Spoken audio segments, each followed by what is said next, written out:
Hello friend, my name is Anbu Srivastava and welcome to our channel NEET Guru 25।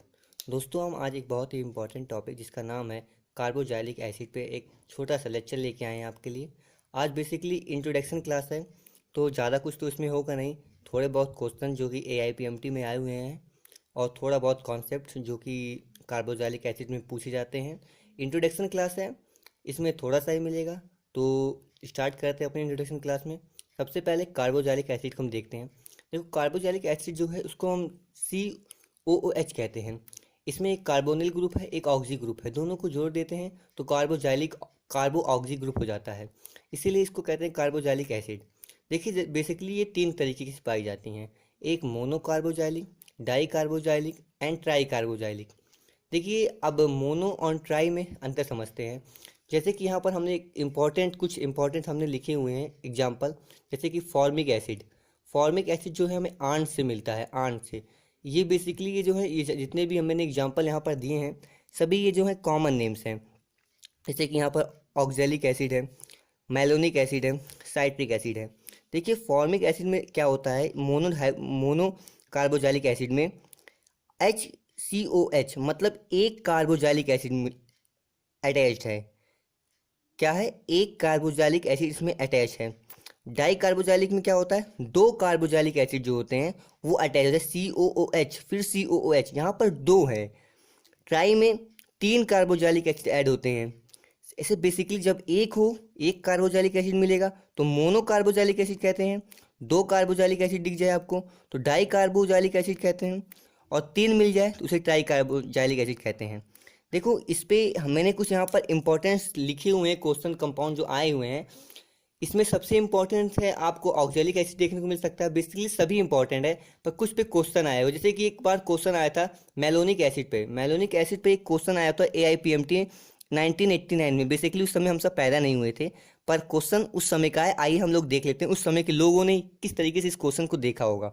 देखिए, पूछा इसमें क्या था, the compound form when malonic acid is heated with urea. जब malonic acid को urea के साथ हीट किया जाता है तो उससे हमें कौन सा कंपाउंड मिलता है। तो इसमें क्वेश्चन आपको ऑप्शन क्या दिया था, इसमें साइनेमिक एसिड दिया था, बेट्यूरिक एसिड दिया था, बारबिट्यूरिक एसिड एंड कैरोटोनिक एसिड दिया था।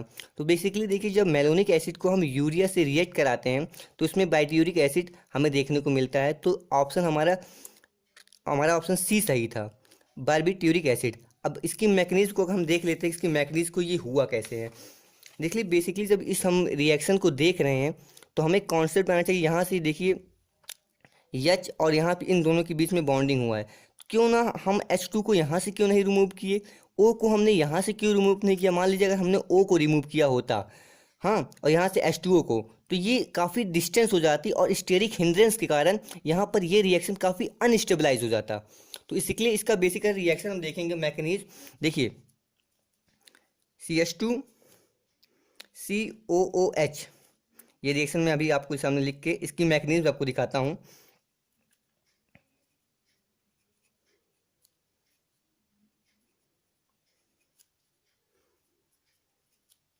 देखिए, अब इसमें हुआ क्या बेसिकली, अब समझते हैं इसको होता क्या। देखिए, अब यहाँ से ये जो COH है, COH जो निकलेगा, COH जो है यहाँ से क्या निकलेगा, आपको यहाँ से क्या निकलता हुआ दिखेगा, यहाँ से आपको ऑक्सीजन निकलेगा। क्योंकि हमने जानते हैं कि देखिए C डबल बॉन्ड OH, हाँ।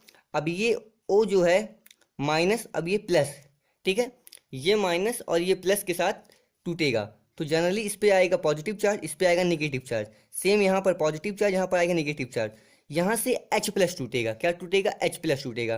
तो मतलब यहाँ NH माइनस और NH यहाँ H प्लस के फॉर्म में ये दोनों टूटेंगे। तो एक ये टूटेगा, एक ये टूटेगा। यहाँ से क्या टूटा था हमको, यहाँ CO प्लस मिला था और OH माइनस मिल गया था हमें। अब देखिए, जब यहाँ से H प्लस और COH टूटेगा तब इन दोनों के बीच में जो बॉन्ड बन जाएगा, इसमें जो डायरेक्टली जो रिएक्शन बनेगा, यहाँ से क्या होगा, यहाँ पर 2H2O हमारा माइनस हो जाएगा। क्यों 2H2, क्योंकि यहाँ पर भी एक OH निकल रहा है, यहाँ से भी OH निकल रहा है, यहाँ से भी H निकला, यहाँ से भी H निकला। ओवरऑल कितने H निकले, 4 H निकल गए और 2 O निकल गया, हाँ, 2 O निकल गया। दोनों आप देखेंगे 2H2O हुआ, 2H2O हमारा क्या हुआ, निकल गया। तो अब बेसिकली जब इस रिएक्शन को आप देखेंगे तो रिएक्शन यहाँ से अगर सोचिए आप दिमाग में आता है यहाँ से टूटता, अगर मान लीजिए यहाँ से टूटता, यहाँ आता माइनस, यहाँ आता पॉजिटिव, फिर बेसिकली यहाँ से इसको जो रिएक्शन होता वो स्टेरिक हिंड्रेंस बढ़ जाता, तो इसकी जो स्टेबिलिटी होती वो कम हो जाती स्टेरिक हिंड्रेंस की वजह से। तो यहाँ पर डिस्टेंस कम था, तो इन्होंने इस रास्ते को चुना, ज़्यादा प्रीफर किया, क्योंकि यहाँ पर ज़्यादा स्टेबिलिटी यहाँ मौजूद होती, तो इसीलिए इनको यहाँ पर, क्योंकि यहाँ पर स्टेरिक हिंड्रेंस जो था वो कम था, इसीलिए रिएक्शन इन दोनों के बीच में हुआ, ना कि यहाँ से लेके ना कि यहाँ से हुआ। तो अब जो रिएक्शन ओवर हमें दिखा क्या, हमें रिएक्शन मिला CH2CO bond NH CO NH C plus 2H2O, ये हमें निकला। ये हमारा जो था रिएक्शन बन के आया, जिसको कहते हैं बारबीट्यूरिक एसिड कहते हैं। देखिए ये क्वेश्चन आया हुआ था 1989 में AIPMT में ये क्वेश्चन आया था, जहाँ पर बहुत ही सिंपल तरीके से हमने इसको कर लिया। अब देखिए, अब इसके एक सेकंड कॉन्सेप्ट चलते हैं हम, जो कि इसमें आता है इंट्रोडक्शन में, एसिडिक नेचर। देखिए जो कि कार्बोक्सिलिक एसिड, नाम से लग रहा है एसिड है, तो एसिड में इसके एसिडिक स्ट्रेंथ कितनी होगी कैसे हम जानेंगे। जो इसका एसिडिक नेचर होता है, कार्बोक्सिलिक एसिड का जो एसिडिक नेचर होता है वो डायरेक्टली प्रोपोर्शनल होता है इंडक्टिव इफेक्ट, मतलब -I मतलब इलेक्ट्रॉन विड्रॉ, जो इलेक्ट्रॉन को ले खींच ले किसी कंपाउंड से, किसी कंपाउंड से इलेक्ट्रॉन को खींचने वाले में -I इफेक्ट होता है, उसको कहते हैं इलेक्ट्रॉन विड्रॉइंग ग्रुप। और जो acidic nature inversely proportional to CO मतलब +I इफेक्ट, वो इन्वर्सली प्रोपोर्शनल होता है जो इलेक्ट्रॉन को दे। जैसे मैं आपको समझाता हूँ एग्जाम्पल, जैसे मैं आपको बेसिकली एग्जाम्पल देके समझाता हूँ आपको। इस पर मान लीजिए COH है, हाँ, अब CH है, अब यहाँ से हमने H को रिमूव किया, ये प्लस बन के टूटेगा, यहाँ आएगा माइनस, ये प्लस बन के टूटेगा, ये माइनस यहाँ पर, ठीक है। अब जब ये हम देखेंगे हमारे पास रिएक्शन क्या आएगा, FCOO minus and HCOO minus. अब देखो इसके पास ऑक्सीजन के पास पहले से काफ़ी इलेक्ट्रॉन है, अगर जब इसके पास पहले से इलेक्ट्रॉन है और फ्लोरीन क्या है, इलेक्ट्रॉन विड्रॉइंग ग्रुप, ये इलेक्ट्रॉन को खींच लेगा, तो ये इसको स्टेबल कर देगा, ये इसको स्टेबल कर देगा, क्योंकि इसके पास इलेक्ट्रॉन है। ये चाहता है कोई मेरा इलेक्ट्रॉन ले, मेरे पास पहले ही बहुत इलेक्ट्रॉन है, ये चाहता है कि हमें स्टेबल करने के लिए कोई ऐसा बंदा आए जो मेरे इलेक्ट्रॉन को मुझसे ले। तो फ्लोरीन यहाँ पर -I का काम कर दिया, ठीक है। अब हाइड्रोजन जो है ये आपको जनरली आपको दोनों में दिखेगा, प्लस में भी और I में भी, पर देखिए यहाँ पर ये डोनेट कर रहा है। जब ये आप अच्छा, ये तो दोनों में जाएगा, मैं आप चलिए, क्योंकि H जो होता है ये आपको माइनस भी शो कर देगा और प्लस भी शो कर देगा, तो इसके लिए इसकी बात करते हैं हम, इसकी बात छोड़ देते हैं क्योंकि आप कंफ्यूज नहीं करना चाहता हूँ मैं, अभी इंट्रोडक्शन क्लास है। तो मैं यहाँ पर लेता हूँ CH3, ठीक है, जनरली अब ये सिंपल रहेगा, समझ में आ जाएगा। अब जो CH3 है ये डोनेट करेगा, ये प्लस सॉरी ये प्लस दिखाएगा, +I दिखाएगा। अब इसके पास पहले से इलेक्ट्रॉन है, काफ़ी इलेक्ट्रॉन है, ऊपर से कोई बंदा आया और उसको इलेक्ट्रॉन दे दिया, तो ये चीज़ अनस्टेबल हो जाएगी, जिसकी वजह से ये अनस्टेबल हो जाएगी। आपको एक एग्जांपल देता हूँ, जैसे एक गाड़ी पे एक बाइक है, उस पर 2 लोग जा रहे हैं, ऑलरेडी बाइक जो है फुल फिल है, आराम से भरी पड़ी हुई है, वो आराम से स्टेबिलिटी के साथ जा रही है, तभी अचानक उस पर 2-3 लोग और बैठ जाते हैं, तो क्या वो गाड़ी जो है जो चल रही है वो स्टेबल रहेगी? स्टेबल नहीं, वो डगमगाने लगेगी, रास्ते में ऐसे ऐसे ऐसे डिस्को डांस करने लगेगी अपने आप, तो वो अनस्टेबल पे हो जाएगी। और जैसे ही वहाँ पे कम होंगे लोग तो वहाँ पर स्टेबिलिटी आ जाएगी, एक आदमी आराम से बाइक चलाएगा, भैया आराम से चला जाता हूँ अपने सफ़र में, गाना गाते हुए चलेगा। पर जैसे कई लोग उस पर बैठ जाएंगे तो गाड़ी डिसबैलेंस हो जाएगी। तो सेम इसी प्रकार है, जब इलेक्ट्रॉन ज़्यादा है और वो चाह रहा है कोई मेरा इलेक्ट्रॉन ले और तभी अचानक कोई इलेक्ट्रॉन दे देगा उसको, तो क्या होगा? तो इलेक्ट्रॉन तो यहाँ अनस्टेबल नहीं हो जाएगा, अनस्टेबल हो जाएगा।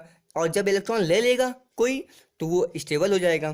तो सेम इसी प्रोसेस पे एक क्वेश्चन आया हुआ था 1988 में, एक क्वेश्चन आया हुआ था AIPMT में, पूछा क्या था हमसे, correct decreasing order of acidic strength of following. हमें कुछ एग्जाम्पल दिए गए थे, जैसे कि methanoic acid, ethanoic acid, propanoic acid and butanoic acid. हमसे पूछा था जो इसका स्ट्रेंथ है, एसिडिक ऑर्डर का स्ट्रेंथ जो है डिक्रीजिंग ऑर्डर, मतलब घटते हुए क्रम में, घटते हुए क्रम में हमें लगाना, और उसमें से कौन सा सही है।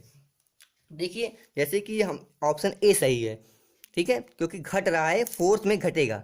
अब मैं आपको यहाँ पर डायग्राम में मैंने इसको लिख के आपको समझाया है, मैं आपको समझा देता हूँ यहाँ पर। देखिए हो क्या रहा है यहाँ पर, जैसे यहाँ पर एच है, अब मैंने समझा, अब ये टूटेगा प्लस में, ये माइनस में।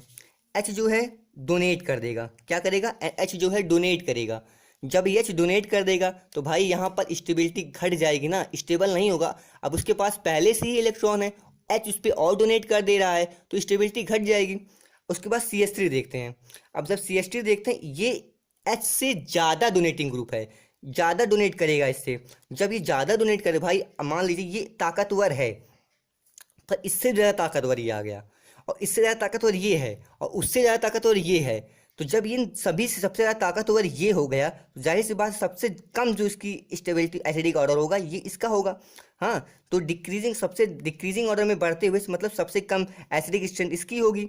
उसके बाद इसकी, सबसे पहले इसकी, फिर इसकी, फिर इसकी, फिर इसकी। तो जो ऑर्डर होगा मिथेनोइक एसिड का, तो आपको देखा होगा decreasing order of acidic strength, मतलब घटते हुए क्रम में, तो सबसे कम इसकी होगी, तो भाई फोर्थ में है। उसके बाद थर्ड इसके ज़्यादा उससे, फिर उसके ज़्यादा उससे, फिर इससे ज़्यादा, क्योंकि ये सब जो है इसके पास नेगेटिव चार्जेस के पास और इलेक्ट्रॉन डोनेट कर दे रहे हैं। जब इलेक्ट्रॉन ज़्यादा से ज़्यादा डोनेट कर रहे हैं, उसकी स्टेबिलिटी कम कर दी जा रही है। तो इसकी वजह से ये ऑप्शन ए हमें सही होगा। अब मैंने आपके लिए एक होमवर्क लाया, देखिए ये भी क्वेश्चन 1988 में आया हुआ है। Among the following of the strongest acidic in is, आपको कुछ ऑप्शन दिए गए हैं।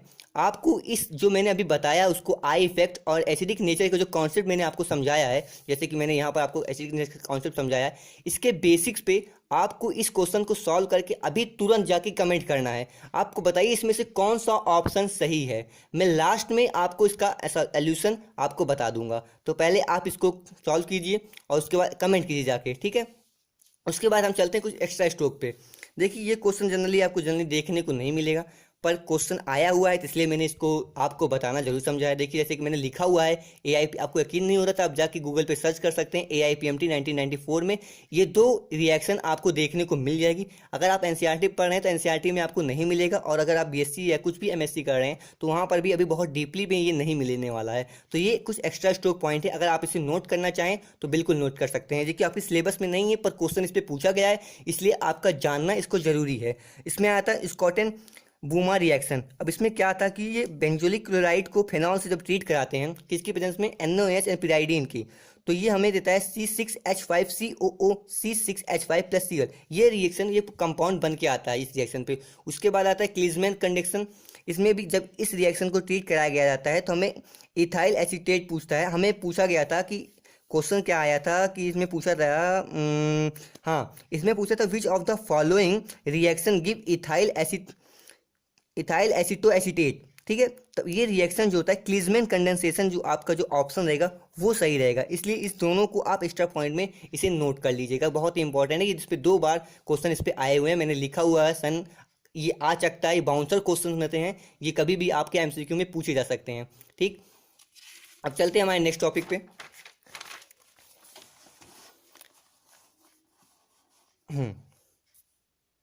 देखिए मैं कुछ ऑर्डर लिखा हुआ हूँ, आप इसको नोट कर लीजिए। ऑर्डर ऑफ इंक्रीजिंग एसिडिटी, इसको आप नोट कर लीजिए। देखिए इस पे मैंने बताया हुआ है PHI BR CL F CN NO2 CH3, ये ऑर्डर ऑफ एसिडिटी। एसिडिटी मतलब सबसे ज़्यादा किसकी एसिडिटी है, मतलब किसका ज़्यादा एसिडिटी और किसका कम है। तो सबसे ज़्यादा CF3 आपको दिख रहा है, यहाँ पर भी आपको दिख रहा है CF3COH। इसी के बेसिस पे एक क्वेश्चन आया था AIPMT 2006 में, इस पे क्वेश्चन आया था। इस कमेंट आपको भी इसको, इस फॉलोइंग जो आपको मैंने देखा, इसको आपने जो नोट किया है, इसी के बेसिस पे ये क्वेश्चन है, आपको इसको सॉल्व करके तुरंत कमेंट करना है। तो सबसे पहले मैं चलता हूँ, पहले वाले का आंसर आपको बताता हूँ, फिर आप इसका कमेंट कीजिए, फिर मैं इसको भी आंसर आपको बताता हूँ, ठीक है। चलिए देखिए, अगर आपने ऑप्शन इसमें से कौन सा लगाया, अब मैं एक को बारी बारी से आपसे समझाता हूँ। देखिए CH3 क्या है, ये डोनेटिंग ग्रुप है, ये हमें प्लस आई दे देगा, ये हमें प्लस आई दे रहा है। CH3Cl, CH3Cl एंड CH2, ये दोनों जो हैं यहाँ पर I प्लस है और यहाँ पर I माइनस भी है, ठीक है। I प्लस है, I माइनस भी है, पर I प्लस जो है ये डोमिनेंट हो गया है, डोमिनेंट कर गया है यहाँ पर। और I माइनस जो है रेसेसिव हो गया है, रेसेसिव हो गया। तो जिसकी वजह से जब ये डोमिनेंट है और ये रेसेसिव होने की वजह से यहाँ पर भी स्टेबिलिटी नहीं मिली है। और यहाँ पर देखिए, यहाँ पर प्लस आई है, यहाँ पर भी स्टेबिलिटी आपको एसिडिक स्ट्रेंथ नहीं होगा, तो ये ऑप्शन गलत हो गया, ये ऑप्शन गलत हो गया। अब इन दोनों में से देखिए बचा, इसमें देखिए Cl जो है ये माइनस है, Cl जो है इलेक्ट्रॉन विड्रॉइंग ग्रुप है, ना कि डोनेटिंग ग्रुप है। पर इसके साथ CH2 है, दोनों सेम हो, ये प्लस आई है, ये माइनस आई, ये डोनेट करेगा, ये विड्रॉ करेगा, पर दोनों एक दूसरे से बराबर है। पर यहाँ अगर आप देखेंगे तो यहाँ दो डोनेटिंग ग्रुप्स हैं, CH3 है, CH2 है, मतलब दोनों डोनेट कर रहे हैं, और यहाँ Cl अकेला है जो उससे लड़ रहा है। तो जब दो ताकतवर आदमी किसी एक से लड़ेंगे तो जाहिर सी बात है जो एक होगा वो दब जाएगा, तो वो डोमिनेट नहीं हो पाएगा, रेसेसिव हो जाएगा। तो इसीलिए यहाँ पर प्लस आई डोमिनेंट हो गया, और जब ये यहाँ पर माइनस आई जो है, यहाँ पर दोनों दोनों बराबर में हो गए। जब दोनों में बराबर हो गए तो ओवरऑल अगर इस फॉलोइंग रिएक्शन जो ऑप्शन दिए गए हैं तो इसमें सबसे स्ट्रॉन्गेस्ट कौन होगा, तो ऑप्शन सी। अगर आपने ऑप्शन सी टिक लगाया है तो आप बिल्कुल सही हैं। अब चलते हैं नेक्स्ट वाले जो क्वेश्चन मैंने आपको दिया था। देखिए अब इस वाले रिएक्शन के ऑर्डर को देखिए, जैसे कि अभी हमने आपको बताया है, पूछ रहा था which of the following represent the correct order of acidity in the given compounds. AIPMT 2006 में आया था, हमें कुछ रिएक्शन दिया गया है और पूछा था कि भाई इसमें सबसे ज़्यादा ऑर्डर एसिडिटी की कौन सी है, ठीक है, करेक्ट ऑर्डर ऑफ एसिडिटी कौन रिप्रेजेंट कर रहा है। तो आइए हम देखते हैं। देखिए एफ है, CH3 है। अब एफ है, देखिए यहाँ पर आप इसको एफ देख सकते हैं, उसके बाद CH3, चलो भाई ये तो सही है। उसके बाद Br, देखो Br यहाँ पर है, मतलब ये गलत हो गया। अब Br क्या इससे, अब ये इससे ज़्यादा है तो मतलब ये ऑप्शन हमारा नहीं होगा। Br चलिए ठीक है। Cl नहीं, ये भी नहीं हो सकता। अब देखें F है, G, Cl, CH3, CS, अभी मतलब ये देखिए और ये देखिए, मतलब ये तो सही हो सकता है। अब इसको देखते हैं, CH3 Br हरगिज़ नहीं होगा, तो ऑप्शन सी। तो ये जो आपको लर्न करना पड़ेगा या फिर आपको एक बार देख लेंगे अच्छी तरीके से, तो ये पूरा आपको बेसिक हो। इस पे 2 क्वेश्चन आए थे, आप जाके, अब मुझे पता है कि इस पे आपके क्वेश्चन इस पे ऐसे ही पूछे जाते हैं, आप जाके सारे क्वेश्चन सॉल्व कीजिए। जो भी आपके कोई भी MCQ बुक हो इस पे आप एसिडिक नेचर के जितने भी क्वेश्चन आए हुए हैं, 2-3 क्वेश्चन 4-5 क्वेश्चन इसमें नीट में या एम्स में पूछे गए हैं इस बेसिस पे, तो आप जाके वहाँ पर सॉल्व कर सकते हैं। मिलते हैं नेक्स्ट लेक्चर में, वहाँ पर हम जानेंगे कैसे कार्बोलिक एसिड बनता है, प्रिपरेशन ऑफ कार्बोलिक एसिड। तो तब तक के लिए थैंक यू, जय हिंद।